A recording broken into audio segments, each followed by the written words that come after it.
first things first, up on the top left is my private team's trading journal, and bottom left is my live account, not demo, with Fusion Markets, a regulated broker, so you guys can see my live P&L here.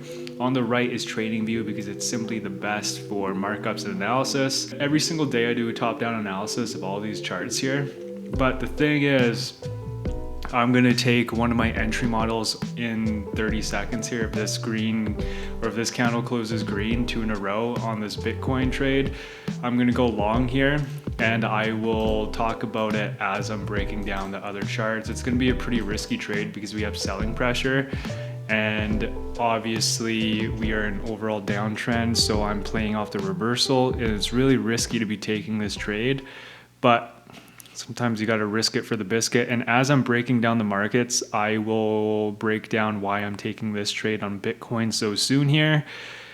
And the reason why I'm entering without breaking it down quick is because in real life market conditions, you can't, I'm sort of messing around with with the screen recording, getting it ready and whatever else. So right off the rip, we are already in a trade. So I'll break it down in a bit, but I'm going to go through and do a top-down analysis of all my watch list here, and then we'll come back to this one. And it's possible we get stopped out before I even break it out, because this is a very risky trade to be entering, especially since the selling pressure and whatever else. But like I said, I'll break it down for you guys once we get there as to why I'm taking it. So since we are pretty late in the session, for me, New York Open is 7:30 a.m. and it's currently 12:46. So we're pretty much at the end of this session. So there's not going to be much volatility in US 30 or any of the US dollar based FX pairs that I have on my watch list. So the probability of me taking them is pretty low, but I'm still going to break them down for you guys. So off the daily, and I'll also show you guys what trades played to my entry model that I could have taken earlier in the session. I was just busy earlier in the day. So on the daily for US 30, we are rejecting off of this big macro daily support resistance level right here. It's more apparent off of on the 1 hour, but we're also getting a wick on the bottom of this massive macro daily resistance support level as well. So on the 1 hour, we can clearly see that we touched the ultimate high resistance level. We rejected off of it, came back down. If you guys have seen my entry model video, you will understand why we broke out of this support level and came back down for a retest. But pretty much once price breaks through a significant support resistance level, it loves to come back and retest it. It happened here on the 1 hour, could have entered shorts there, came back down, and then on the 5 minute, it also showed my entry model as well. So we broke out of this significant support level, and then there's multiple retests we could have shorted off of to my entry model that you guys can all learn for free on the dashboard here. And so shorts would have been the ideal play, and it would have played exactly to my entry model starting at New York Open today, which would have been right here at 7:30. So right off of this retest, and then we start to show signs of rejections, we could have sold to my entry model. But like I said, I was busy earlier today, so I wasn't on the charts until now. But for right now, the thing I would be looking for is just for it to assume this overall downtrend. And clearly we are rejecting again. So if you were risky, you could take this position, stops above the most recent highs, aiming for it to fill the most recent lows at this red line, or looking for it to fill to the most recent significant support level, which would be right there. I'm not going to take that because, like I said, it's late into the New York session and I don't want to take any US based FX trades or whatever else. So on Euro USD, we've been skyrocketing, but now we are getting close to this massive macro daily support resistance level that we prior had a big rejection off of. So that's something to take in consideration. So the most probable thing that'll happen at this area is that we will actually reject off of it and go back down. Whether it's a big reaction, at the very least, we're going to get some kind of flag. And as scalpers, we can take advantage of that flag, even if it is a small one, before it continues to break up. So on the 1 hour, there's not really any signs besides the one red candle, but it's more apparent that we're showing my entry model a little bit.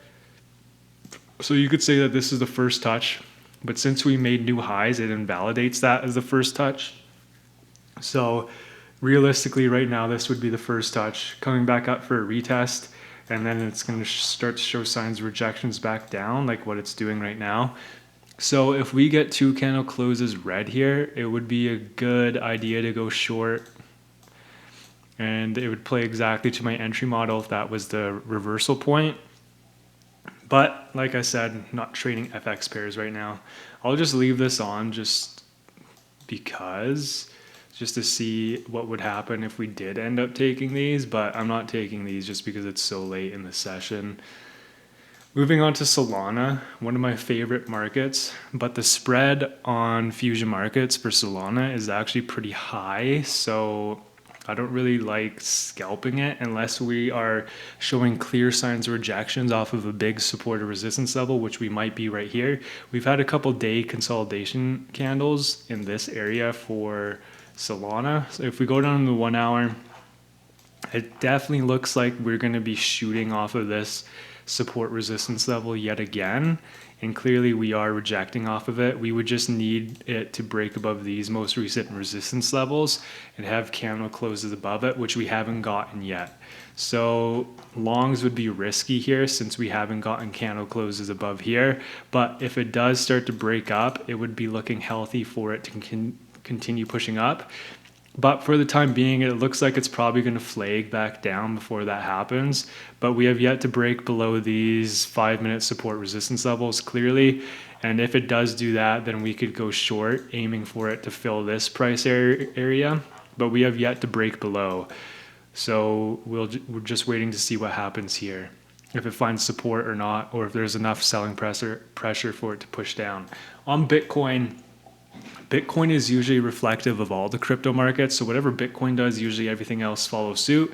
So it kind of looks the same as Solana, the market, but that's because Bitcoin is the main determiner of what other cryptos are doing pretty much. So we've had a big tank sesh off of this massive macro daily support resistance level, and we're starting to show signs of rejections back down. Even more so that we're going to be going long for the next week or so is usually on the daily time frame. If we have a big tank sesh like this and then we have a green day candle close to the top side off of a big macro support level, usually that's the point of some kind of reaction, whether it's a flag up like what it did, or whether if it's actually the reversal point to continue pushing up.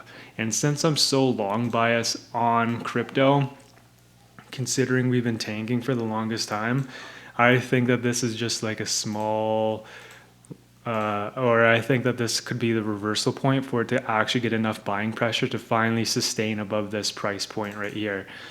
That's just like an investor mindset, I suppose. But on the 1 hour, it's more apparent that we are rejecting off of this bottom support resistance level.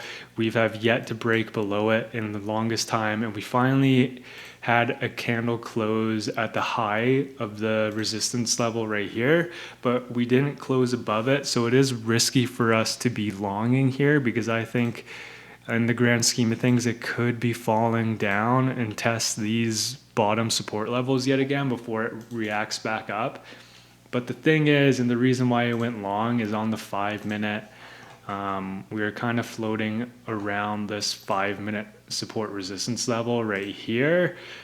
And I just wanted to see if we were going to get some kind of reaction off of it to the top side, whether it's a little flag or before it continues pushing down, or if it's a big flag before it continues pushing down, or if this is the turning point for it to actually reverse and make new highs from here.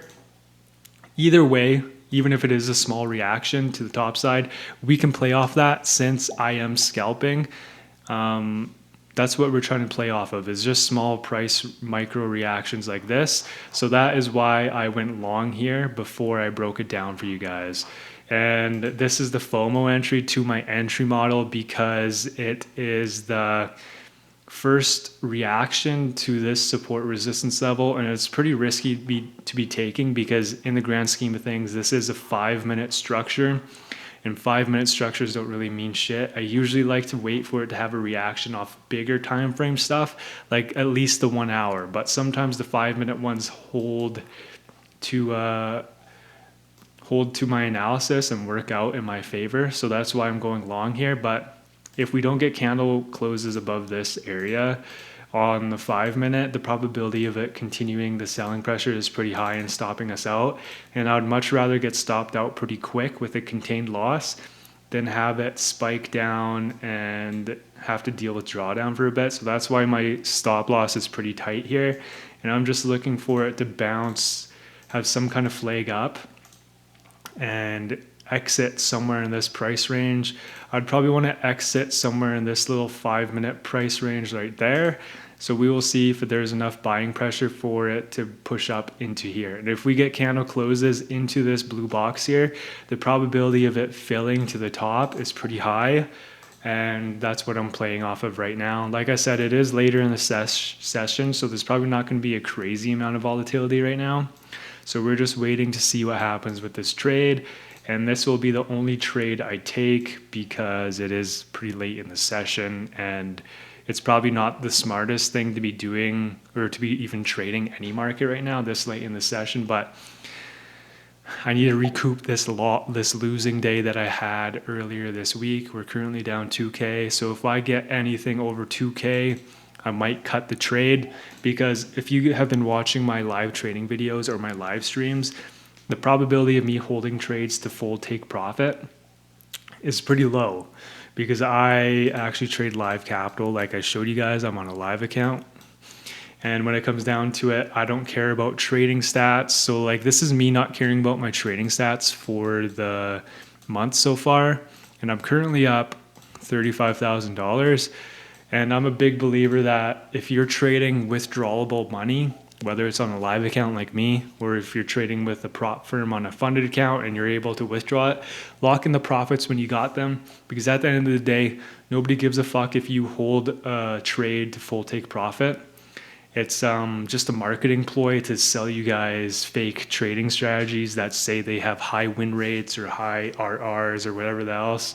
It doesn't matter at the end of the day. What matters is closing a trade in profit that you're actually capable of withdrawing. Because would you rather feel good internally about holding a trade to full take profit like up here, or would you rather feel good about closing the trade right here for $5,000 that you can withdraw?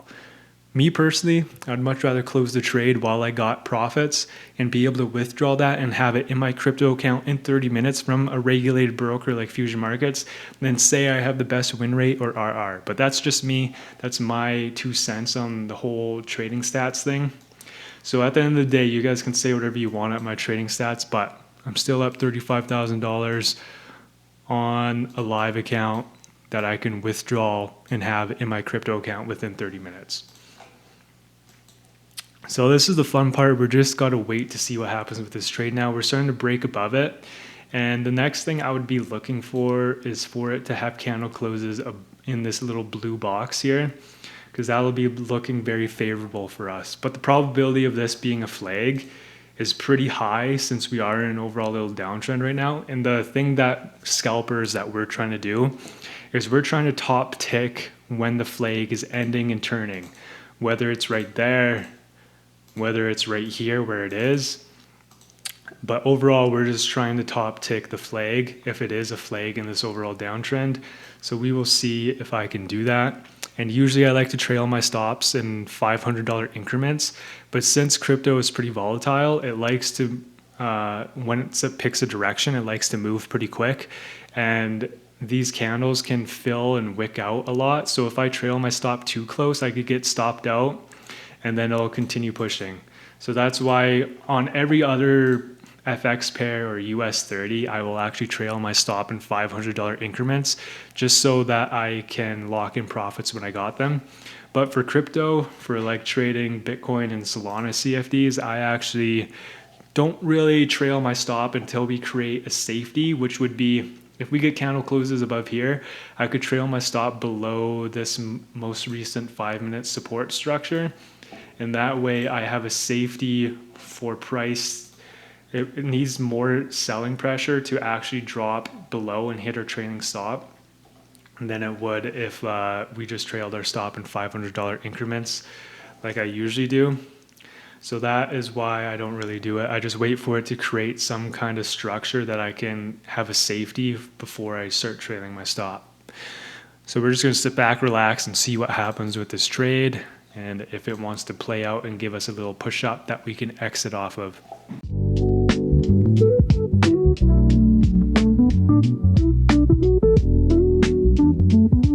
So we're starting to get some kind of break up now. I'm just hoping over the next 10 minutes we can get a couple green candle closes up into where my cursor is, and then I'll exit the trade. Keep on pushing up, baby. We're currently up $4,000. So if this next candle closes green, I'm going to do what I said that I would do, is I'm going to trail my stop to below these lows right here just to lock in some kind of profit, and then we will just continue trailing it until we get spiked out.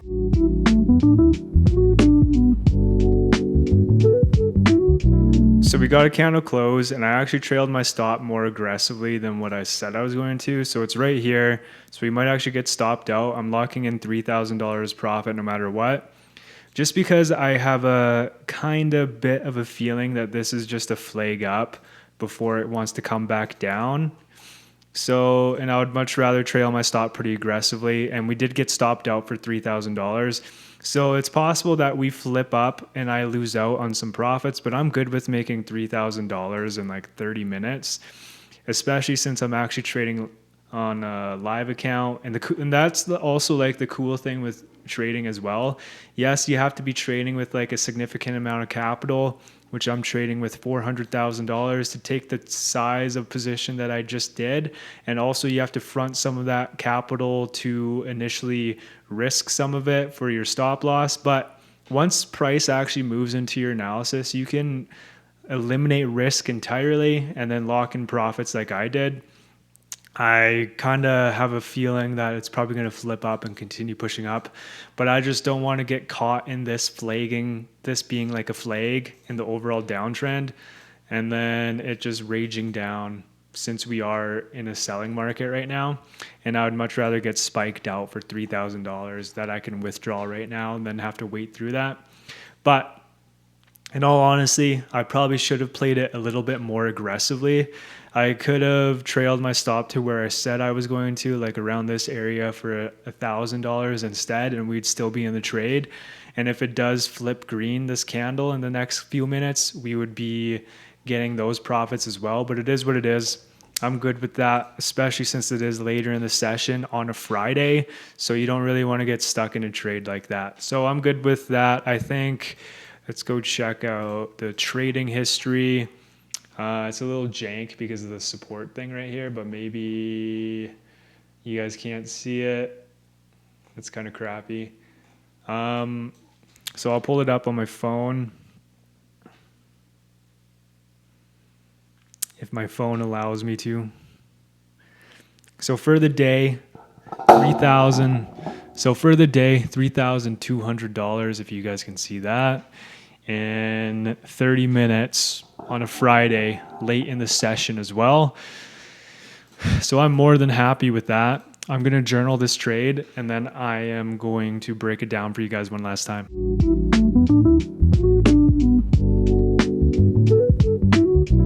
All right, so I just journaled it. It was a Bitcoin buy, a scalp, obviously, and it was a winner, $3,210. And my notes were, it was my FOMO entry per my entry model off of 5-minute support. So actually my confidence out of 10 was a 4, just because 5-minute support levels don't really mean shit. And also it was my FOMO entry in tandem with that.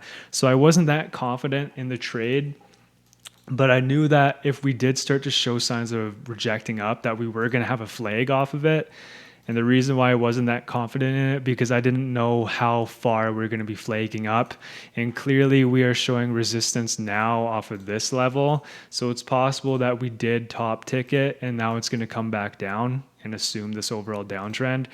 But overall, super happy with that. One trade, one win, 100% win rate on the session, net P&L of $3,210, and Fusion Markets live account. So if you guys like this type of video, make sure you guys like, subscribe, and comment, and I'll see you guys in the next one. Join my free Discord as well.